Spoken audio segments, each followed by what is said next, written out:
আসসালামু আলাইকুম রহমতুল্লাহি বারাকাতুহু। আশা করি সমস্ত ফ্রেন্ড সার্কেল এবং কি শুভাকাঙ্ক্ষীরা সবাই ভালো আছেন। আর আমার তরফ থেকে আল্লাহর কাছে দোয়া থাকবে, ভালোবাসা থাকবে যে আল্লাহ সবাইকে সুস্থ রাখুক, ভালো রাখুক সবসময়। তো আমাদের বাংলাদেশি ভাইরা আমরা মুসলমান ঘরে জন্ম নিয়ে নানা দলে বিভক্তি হয়ে তো আমরা যে ভুলগুলা করতেছি, আসলে মুসলমান হইলে একটা লোকের 5 ওয়াক্ত নামাজ পড়া, কালেমার স্বীকারোক্তি দেওয়া, হজের সামর্থ্য থাকলে হজ করা, কোরবানির সামর্থ্য থাকলে কোরবানি করা। 5টা বিধান আছে যে নামাজ, রোজা, হজ, যাকাত, কালেমা। তো 5টা মানতে হবে, তাইলে না আমি বলতে পারবো যে আমি মুসলমান, বা নামাজের দ্বারাই মানুষ প্রমাণিত হইতে পারে যে হ্যাঁ 5 ওয়াক্ত নামাজ যে পড়ে সেই মুসলিম। তো আসলে আমরা কোন ধারার মুসলিম হইলাম বুঝলাম না কিছু। নামাজ পড়ার কথা বলে ভাই আমার কাপড় ভালো না। কাপড় ভালো থাকে না তো বিশেষ করে মহিলারা বলতে পারে যে হ্যাঁ আমাদের মাসে একটা পিরিয়ড হয়, তো 7 দিন 8 দিন বা 10 দিন আমাদের শরীর নাপাক থাকে, কাপড় নাপাক থাকে। তারা পরিষ্কার পরিচ্ছন্নতা হয়ে তারপর নামাজের জন্য প্রস্তুতি নেয়। তো আমরা মুসলমান ছেলেরা বলে থাকি যে আমাদের কাপড় নষ্ট।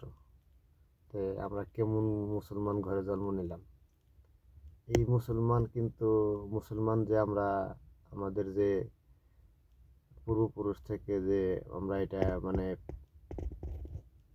নবী নবী হযরত সাল্লাল্লাহু আলাইহি সাল্লামের কাছ থেকে যে এর আগে থেকে যে অনেক রক্তের বিনিময়ে এই মুসলমানত্ব টিকিয়ে রাখছে আমাদের নবী মুহাম্মদ সাল্লাল্লাহু আলাইহি সাল্লাম।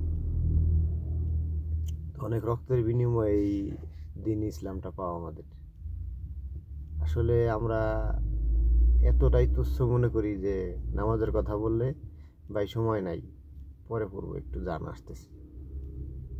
এই কথাগুলো বলাটা আসলে কতটুকু যৌক্তিক আমরা মনে করি? খাওয়া দাওয়া সব কিছু কাজকর্ম সব চলতেছে, অথচ নামাজের কথা বললে ভাই আমার শরীর ঠিক নাই, শরীর না পাক, কাপড় না পাক, দুনিয়ায় কতদিন বাঁচবেন?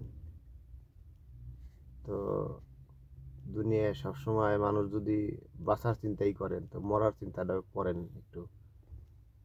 একবার চিন্তা ভাবনা করেন যে দাদা, নানা, তালই, পরদাদা, এরা কিন্তু কেউ বেঁচে নাই। যদি সবাই বেঁচেই থাকতো তাহলে হয়তো চিন্তা ভাবনা করতেন যে না, মারা যাব না, আমি চির অমর, আমি পরে নেব, পরে ইবাদত সব কায়েম করে জান্নাতের কিনে হালাম। তো আল্লাহ সবাইকে বুঝদান করুক আশা করি, এবং কি ভিডিওটা শেয়ার করবেন এবং কি লাইক করবেন।